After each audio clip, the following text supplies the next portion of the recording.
Hi friends, நாம் இன்றைக்கி சேனக்கிழங்குன்னு சொல்லுவாங்க, எங்கள் ஊர் பக்கம் கருணக்கிழங்குன்னு சொல்லுவாங்க. அதை இப்போ நம்ம எப்படி ஃப்ரை பண்ணலான்றத பார்க்க போகிறோம்.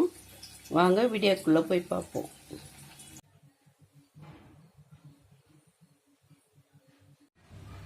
கருணக்கிழங்கை நல்லா வேக வச்சுடுங்க. வேக வச்சு இந்த மாதிரி லேசாக அரிஞ்சிடுங்க. இதில் ஒரு ஸ்பூன் ஆயில் விட்டுக்கோங்க. இதுக்கு தேவையான உப்பு போட்டுக்கோங்க. ஒரு ஸ்பூன், ஒரு 1.5 டீஸ்பூன் வெறும் மிளகாத்தூள் போடுங்க. ஒரு சிறியதளவு பூண்டு பேஸ்ட் போட்டுக்கோங்க. பூண்டு பேஸ்ட் போட்டு மிக்ஸ் பண்ணி வச்சுடுங்க.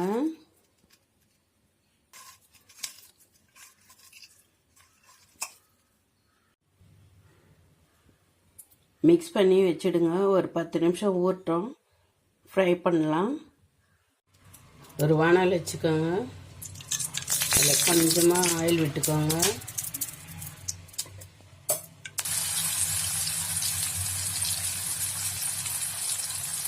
நல்லா எண்ணெய் காய்ட்டு ஒவ்வொரு பீஸாக எடுத்து போடுங்க.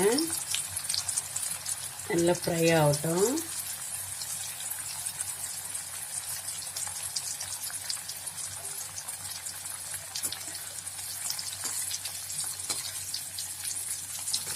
அப்படியே திருப்பி விடுங்க.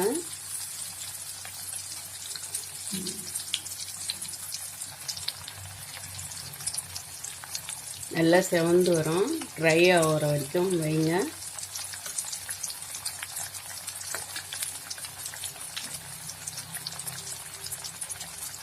தீயை சிம்மில் வைங்க. ஸ்லோவாக வச்சு ஃப்ரை பண்ணுங்க, இல்லைன்னா தீஞ்சிடும்.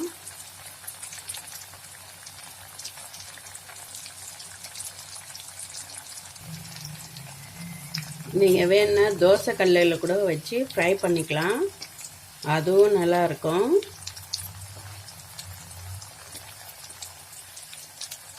இது மாதிரி கலர் மாறுற வரைக்கும் நல்லா ஃப்ரை பண்ணுங்கள். இது பாருங்கள், சூப்பராக வந்திருக்கு.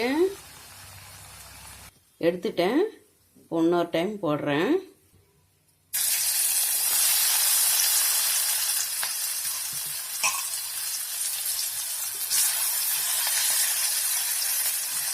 போட்டு நல்லா ஃப்ரை பண்ணுங்கள். ஃப்ரை பண்ணும் போதே டேஸ்ட் கரெக்டாக உப்பு காரம் இருக்கான்னு பார்த்துட்டு வேணா மிக்ஸ் பண்ணி போடுங்க, இல்லைன்னா அப்படியே யூஸ் பண்ணுங்கள்.